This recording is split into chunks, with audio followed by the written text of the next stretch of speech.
Hello, Ian and Kristina and Alita and Julian. Welcome to Hands in the Soil podcast. I'm really, really excited and grateful to have all of you here. And I'm also excited to get into this conversation. Ian, if you could just give us a little brief intro. I know that you've been here and we've talked about the Farmers Land Trust before, but could you just give us a little brief intro into what is the Farmers Land Trust and what are we talking about today?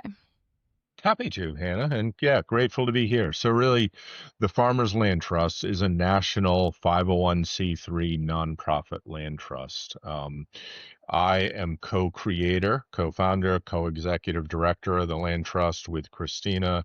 We had been working on commons-based work for a number of years and saw the need and interest for these 501c25 nonprofit farmland commons structures. And so we co-founded the Farmers Land Trust as a national land trust on September 19th of 2023. So we're coming up on 3 years old. We're a new organization and we're really working in three areas. One is to create directly these farmland common structures in partnership with communities, and we'll hear a story of that here. One is to provide support, guidance, and assistance to others who are creating these farmland common structures, and we're doing that across the country. And one is to really provide our learning, our knowledge, our experience, and resources as an open resource for others to pick up and evolve and learn from to create farmland common structures as well. So that's why the farmland commons exists, and that's the work it does. Yeah, thank you. And Kristina, could you just give us a little bit more into what is the farmland commons model and how does it differ from other models that may or may not be out there? Yeah, thank you so much. So, we really wanted to do more than just protect farmland and also to ensure regenerative, organic, biodynamic agriculture in ways that heals the land and builds soil, and also address access and affordability for next generation farmers. So, keeping land super affordable, not just for this generation and the next, but beyond that. And so, the best way that we found to do that is through this farmland commons model, which utilizes existing IRS legal structures in the form of this 501c25 designation, which is a limited scope landholding entity that all it can do is own land and then lease that land out. And so that is a way to decommodify the land, to hold land in perpetuity, and then bring in community support through individual people who then sit on that board to be the board representatives, but also the parent 501c3 nonprofit organizations that collaborate to form that sub entity, that 501c25. So within the framework of the structure, it takes a minimum of three 501c3 nonprofits to co-create this landholding entity, this farmland commons, but it can have up to 35. And so nonprofits can come and go as they like, and it can be very flexible in who is participating. But taking at least three builds in larger collaboration, deeper partnership, and also a large, broad network of resources, audience support, technical assistance, all of these things to then support that farmer and that land. And so once land comes into one of the parent 501c3s, it then moves into that localized farmland commons, which is where it then sits in perpetuity, and then it's leased out to next generation farmers at super low costs, typically just the carrying costs of the land. So we're talking taxes and insurance only. And then instead of being a situation where a leaseholder is receiving a lease from either a private property owner or another nonprofit, they actually get to be part of the ownership structure by having a seat on that board. So then they are part owners of the land, but then also the ones getting all of the rights to that land through that lease, which then can be inherited by their children, passed on to next generation in other ways. And it really speaks to conservation and stewardship practices while also giving all of the independence and autonomy that farmers want and need out of land. And then also that long term security that allows them to do the regenerative practices that take time to see the benefits of and really dig deeper roots and be more connected to that land and be confident that they can invest their own money and their own time into that because they're going to own that in the future and that they have that lifetime security on that. Yeah. And Yeah. we have these all over the country, and we have a super great example of one of them right here with us today to tell you about, which is the Earthen Heart Farmland Commons in Michigan.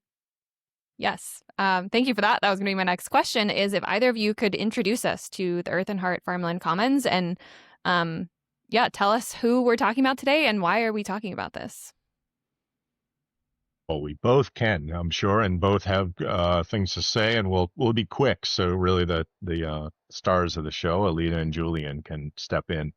But I wanted to just kind of frame our process forward for listeners. So really, what I wanted to share briefly was just this. The four of us here sharing with you started.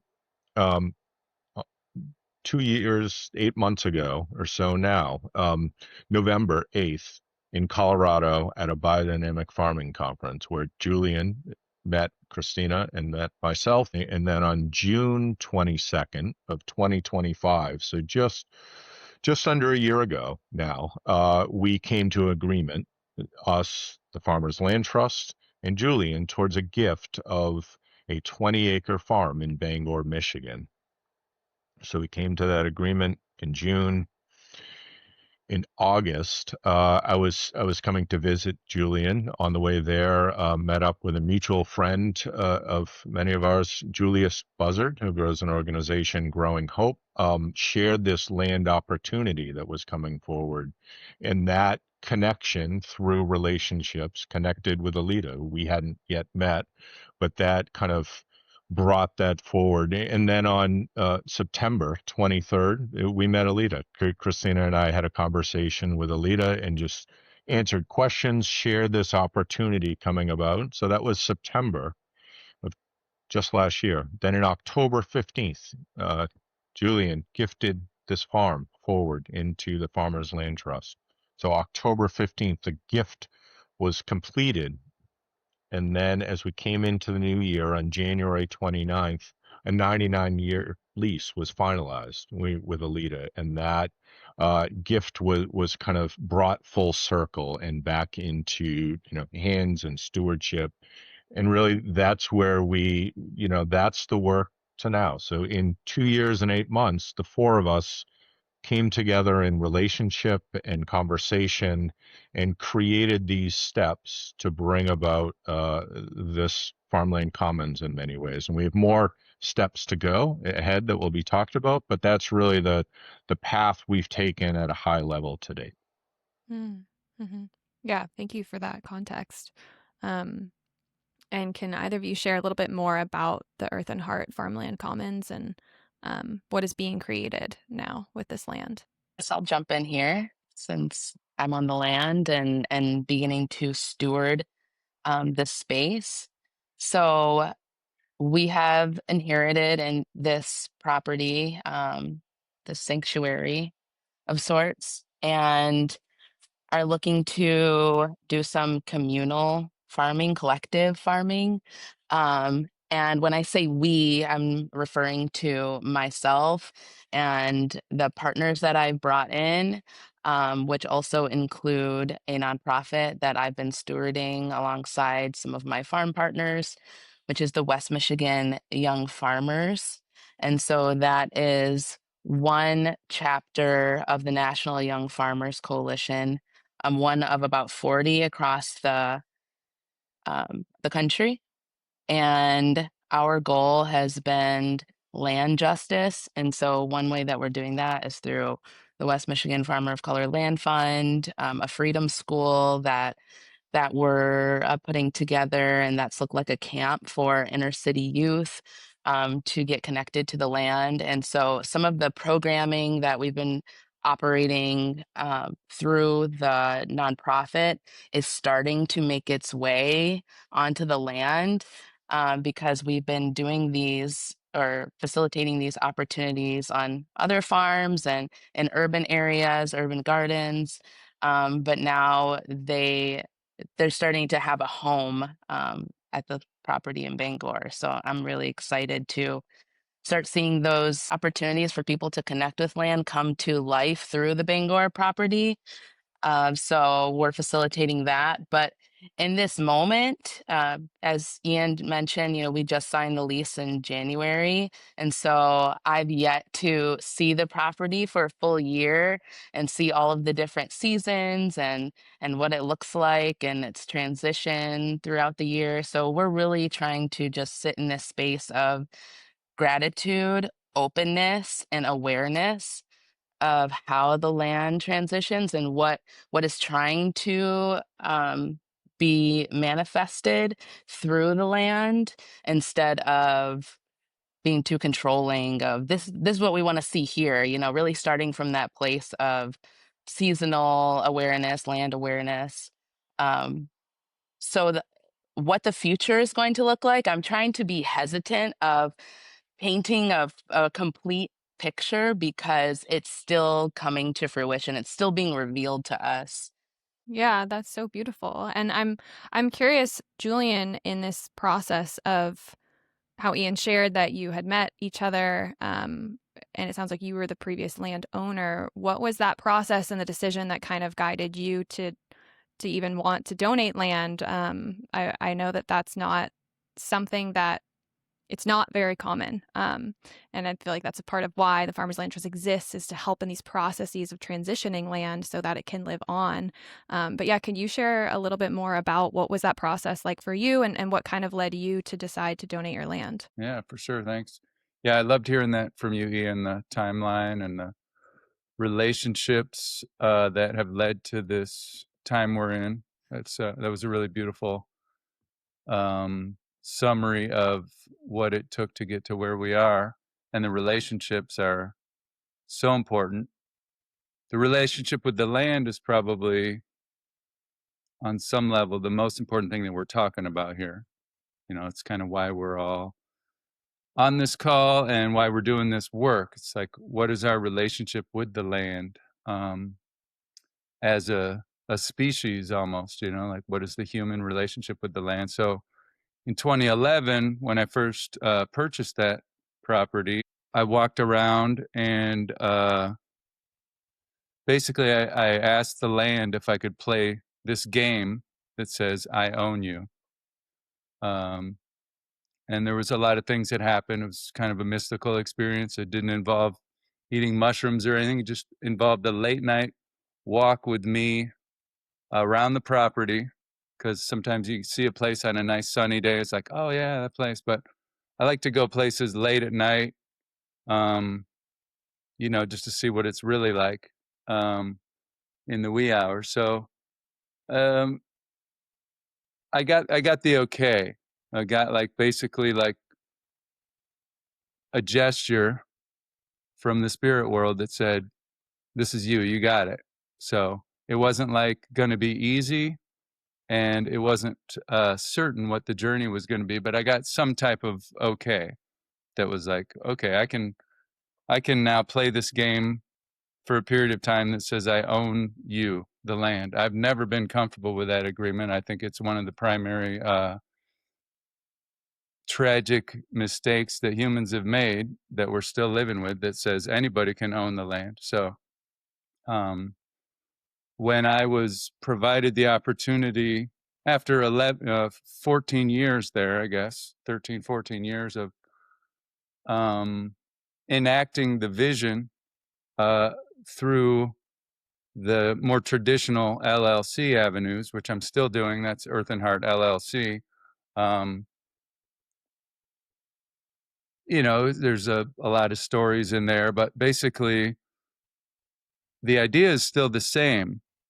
The idea was always, and I offered a lot of opportunity for people during those 14 years that would have never had that opportunity.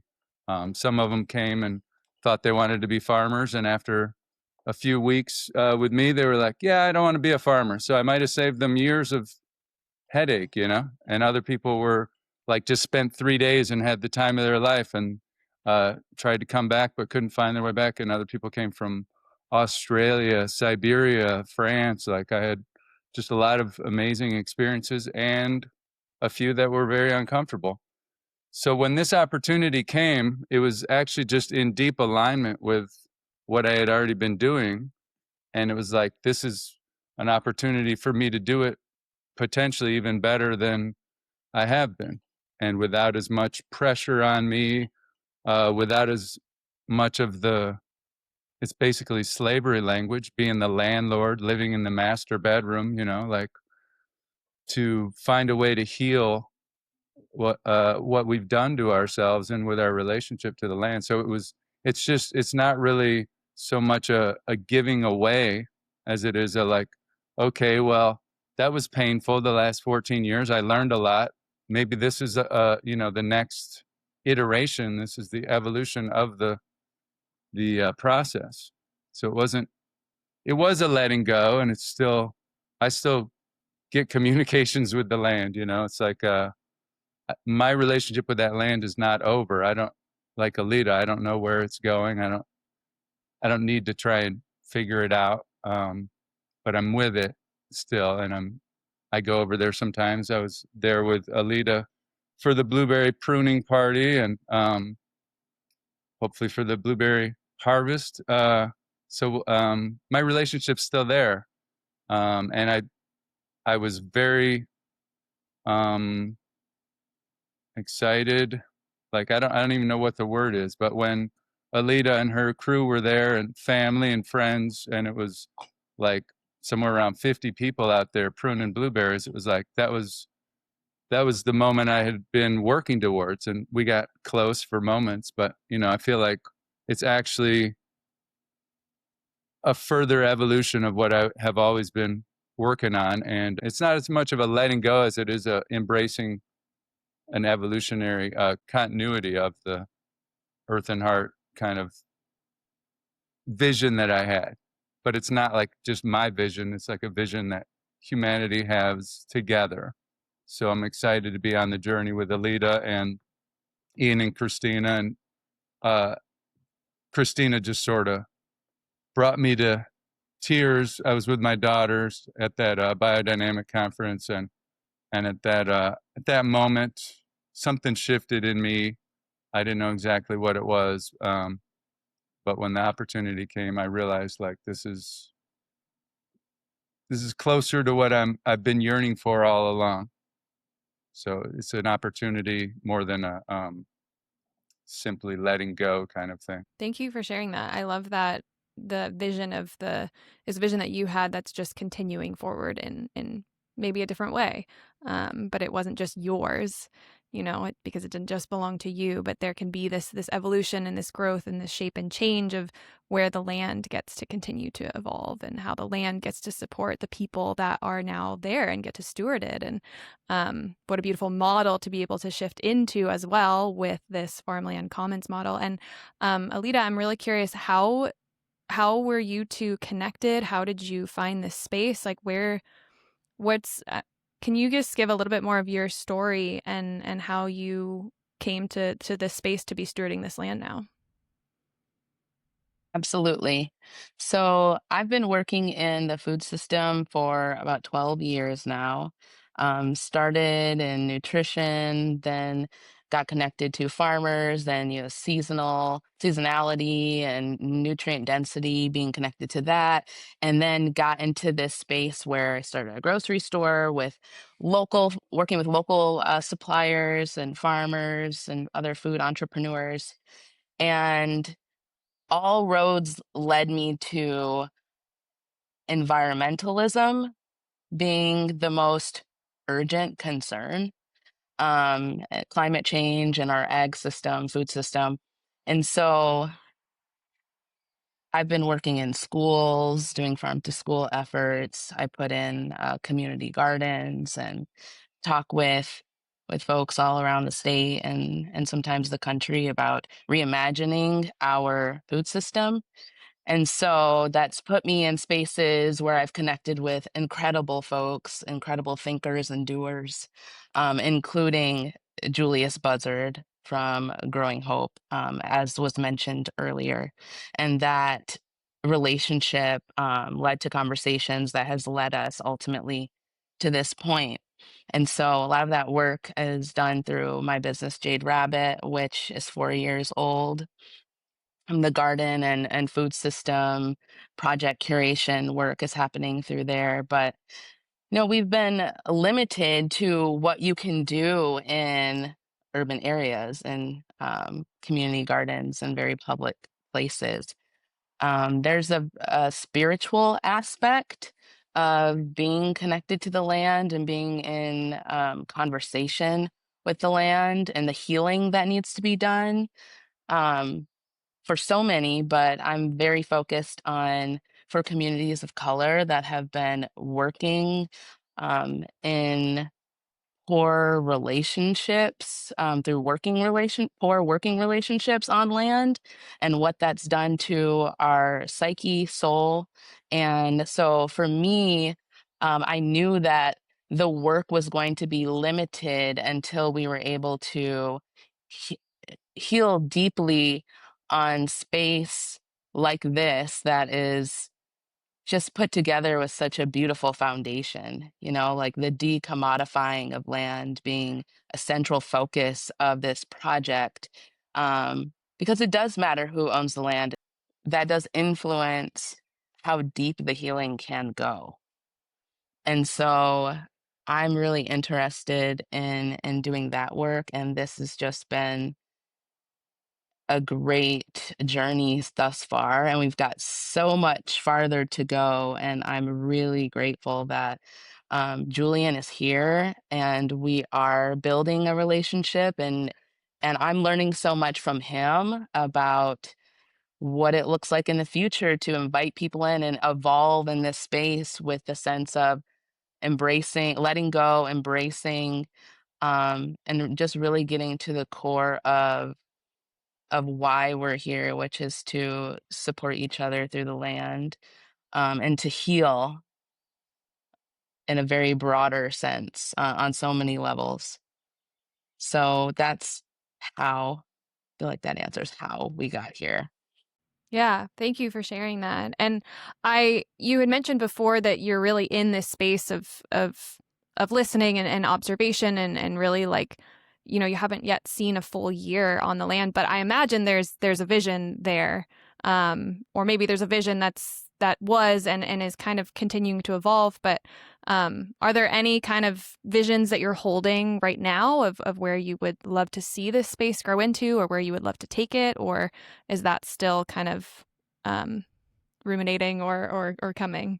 Yeah, so I imagine that multiple different families, households will be on the land and stewarding the land together, and learning from one another and creating our own little ecosystem um, of sorts, and inviting the broader community in to witness, engage, and be transformed themselves. The key theme that I'm feeling grounded in, that is being revealed, is transformation, and this being a site for transformation, both to witness the transformation of the seasons, the land through the seasons, but also like how nature impacts us, and how, eating really great food transforms communities and what's possible through that. So, yeah, transformation through collective and communal living and farming.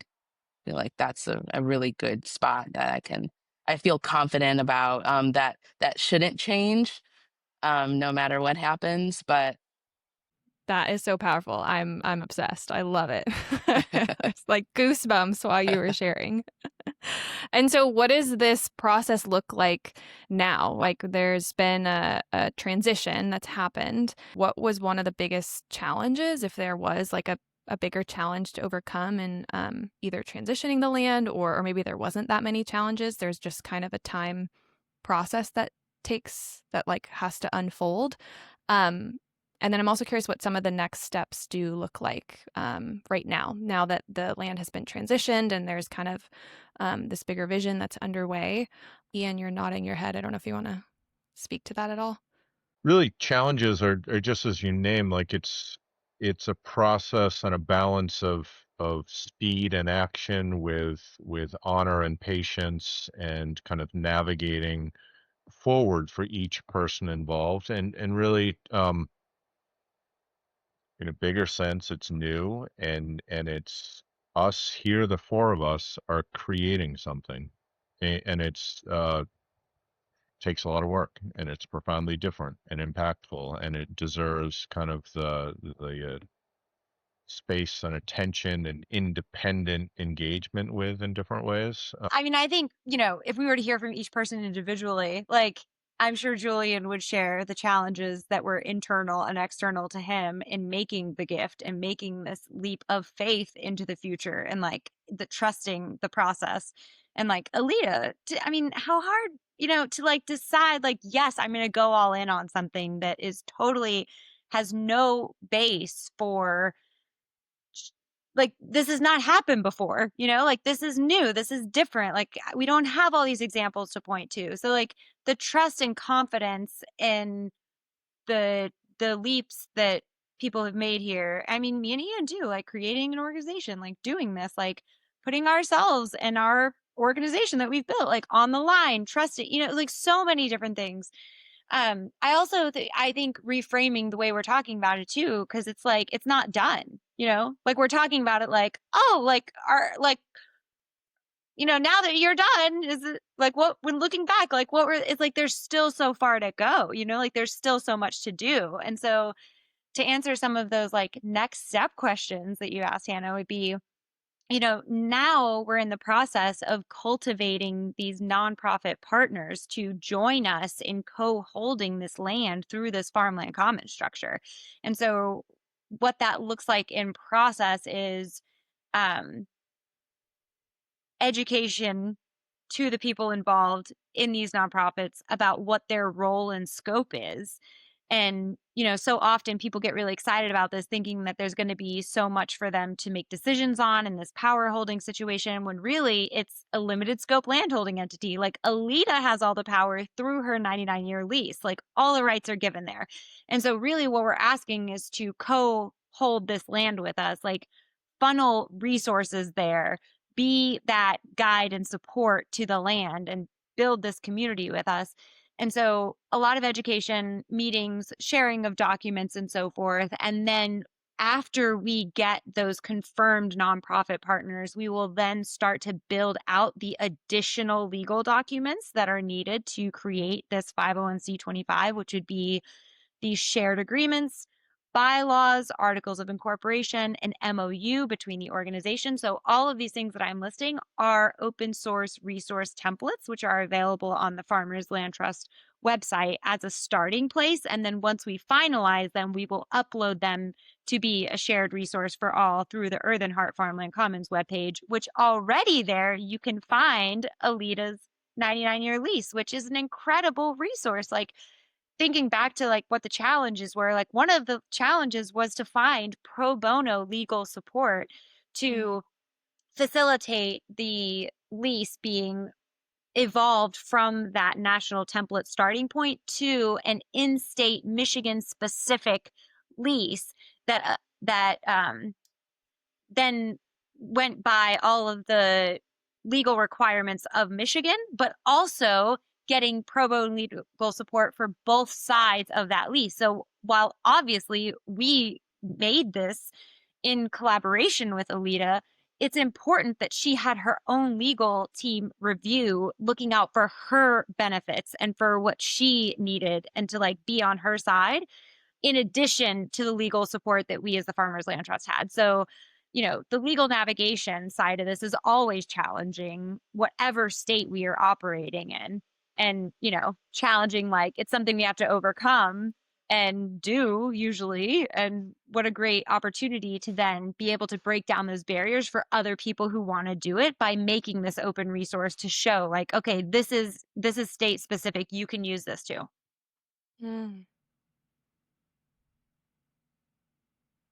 I'll let Alita do the grand finale because she'll blow our minds as usual. I can just speak to it a little bit.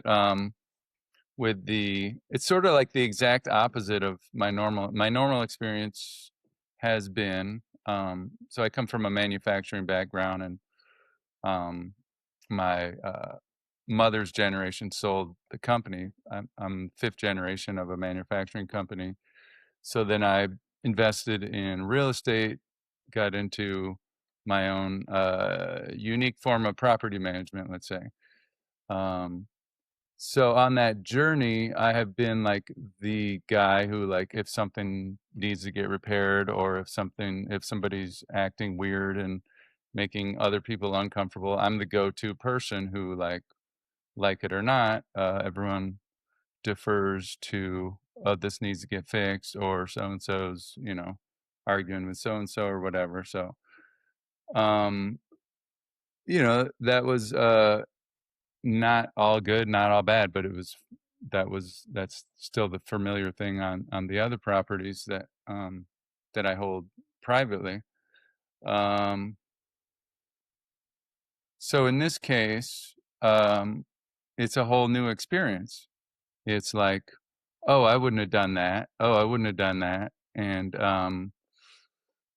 oh, that's really cool. This is surprising, but it's like it's a very different experience. And I like that Alita and I are both trying our best to let the land itself inform us. I think that's important, because it's really easy to get into imposing our will in whatever situation, and that's not necessarily bad. At some point, you kind of have to do that, or it's the world we're living in requires it of us. But to just have that iterative process of consulting the land, and okay, did I overexert my own will upon this situation? Was I listening deeply enough? So yeah, it's just a very different experience, and it has its own set of challenges. Namely, that guess what? People are not going to do things exactly like I would do them. you know. So it is challenging. It is a letting go, and I'm excited to be, once the board is formed, to be on that and be a part of the collective decision making on different things. And I think that is going to be, as far as I've experienced with boards, can be very challenging. So there's a reason why I did things the way I did for 14 years, because don't have to meet about everything. And I think that there's a certain elegance in that too.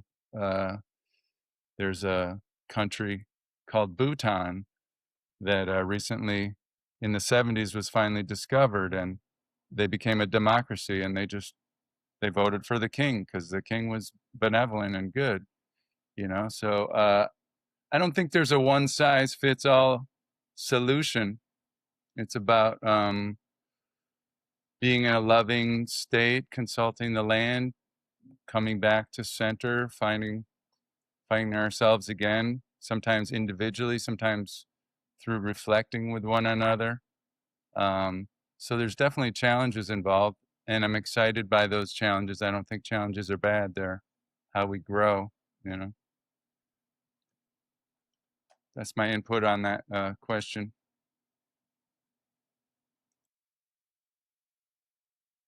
Challenges. So the challenges have been many, and there's more to come. But as far as thus far, I would say that the biggest challenge has been, in for my group and my farm partners, has been nailing down our values. It's a big role because we want to be very values driven, values based. And so coming together and getting centered in that and in agreement on those has been a process, but we just finalized that. So I'm very excited to share that because all of our work will operate through that lens, And we're also committed to um, sharing leadership. So for these first 2 years, I will be holding the leadership, having on the leadership hat, and passing it off to my other farm partners. after that. And so that has a lot of benefits, specifically for burnout, which we are all very aware of. But it also has challenges too, because you're trying to be collaborative, but at the end of the day, I've got my leadership hat on. So when a decision has to be made, I've got to make it. But as a serial entrepreneur, nonprofit leader, it's something that I feel very comfortable with, but something that we'll have to help steward with the other farm partners. Mm-hmm. Yeah.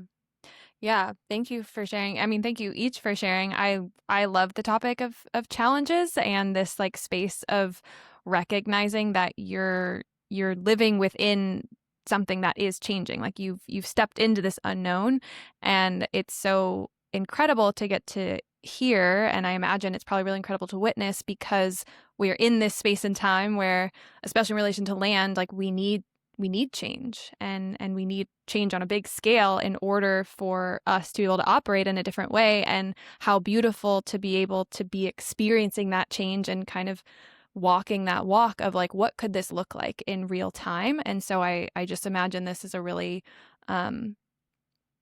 powerful example that can live on, and can be an example of something else that can exist throughout in the US, throughout other parts of the world.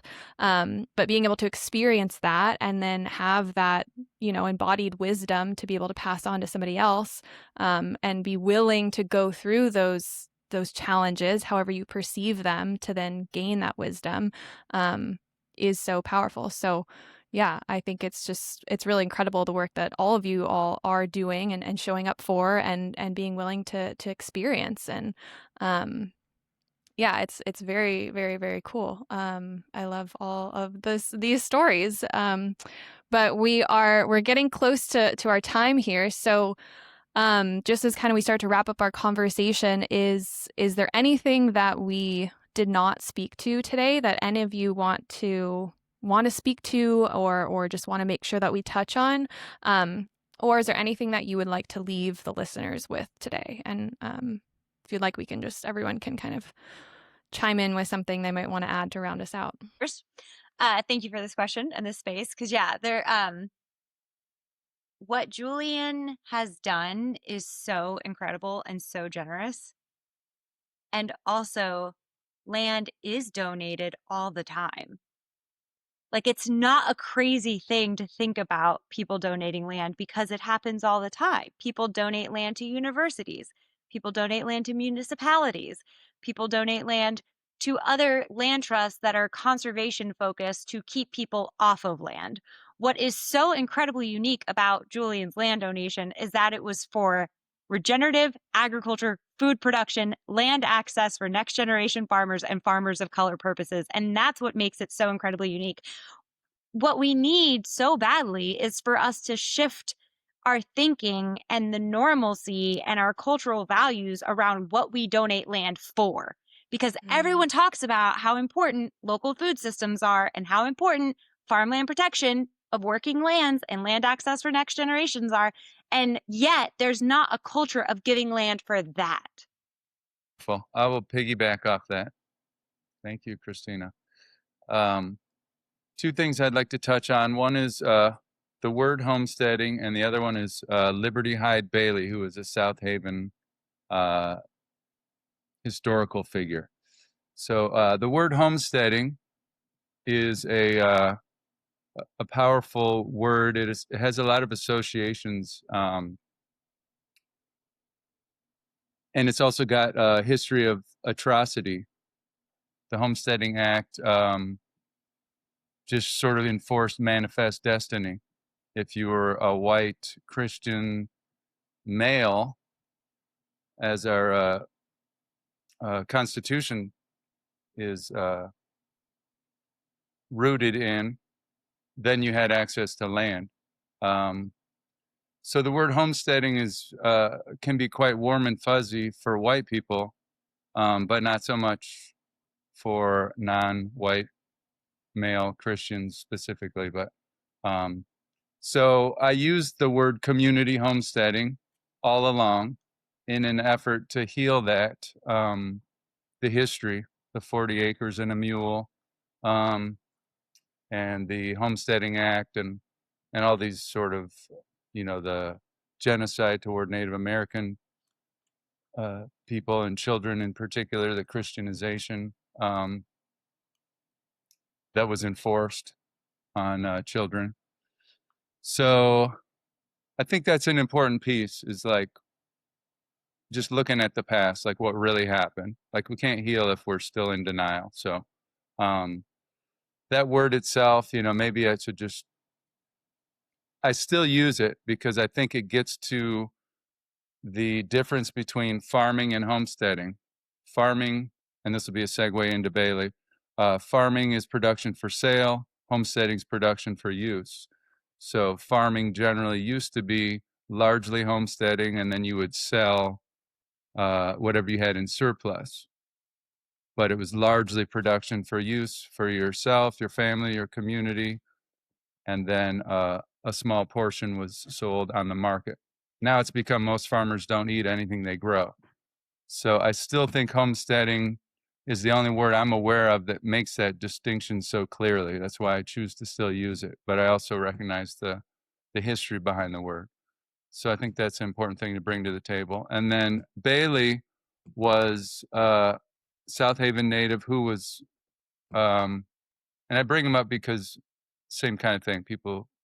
It's something that we have to look at right now. Over 100 years ago, Teddy Roosevelt tracked this man down and almost forced him to become to create what is now the USDA. At that time, it was called the Commission on Rural Life, I believe. And he interviewed farmers all across the country, turn of the century, and that research was destroyed because what it probably said was that farmers did want to stay fairly small, and they did want to largely be homesteading, and they wanted to have better access to sell their surplus so they weren't wasting the squash or whatever, and they could make a little money to buy something nice for their family and upgrade their facilities. But largely they wanted to stay fairly small, and that's not what Roosevelt wanted to hear. He wanted to hear get big or get out. And so that was the moment over 100 years ago that we're still feeling now, because that decision was made and that data was ignored. And that's a powerful figure and a powerful moment that we're still trying to heal through. So I'll just bring those two things, the homesteading and the creation of the USDA based on a false premise that was not what people wanted. Thank you for that, Julian. I will finish with, I think that we are in a very unique spot right now as a country. And in order to really build community, I feel like there's a lot of people talking about we need to lean in community, we need to build community, but it's going to take us being courageous and imaginative to really build what community in the current times looks like. And so I feel like this model is one example of that, where people are being creative and imaginative and answering the call that we are all feeling to create something better and bigger than ourselves. And everyone is able to do that in their own way. So I just want to encourage anyone who's, made it this far in the podcast to really look inside and be courageous and open to what's calling you, and find your people. Because, we've all come together because of a series of relationships and network building, and we've created something that is so beautiful and progressive. And that's possible without, leaning on government programming or anything like that. So, we are capable of creating the community that we so desperately crave. So inspired. That just gave me I literally, I'm covered in goosebumps. That was so inspiring. Holy cow. I want to work with you. Yeah, beautiful words all around. I would echo what everyone said. I guess my one piece I'd add to this is that your question, Hannah, of challenges was great, and the what struck with me there is that many of your guests, many who are listening to this, many that we all know would name that challenge as land, and none of us said land because we're courageous enough to take action, to build relationship, to step into something new and address that in a profound way. And it's not just us here, like generations to come. Your daughter, Alita, like our kin, like our boys, our girls, like our next generation and what they know and what they know is possible because of this. It just such beautiful work. It's profound to be part of this. So thank you all. Mm. Wow, yeah. Thank you all so much. Thank you for being here on the podcast today and just sharing about who you are and the work that you're doing and yes, being courageous enough to create change because it's exactly what is needed and it really comes through the heart and the soul that's in the work here. So thank you all for everything that you're doing and the ways in which you're showing up and the ways in which you will continue to show up because like you mentioned, this is the beginning of something that is unfolding in real time. So yeah, thank you all so Thanks, much. Hannah. And yeah, thank you.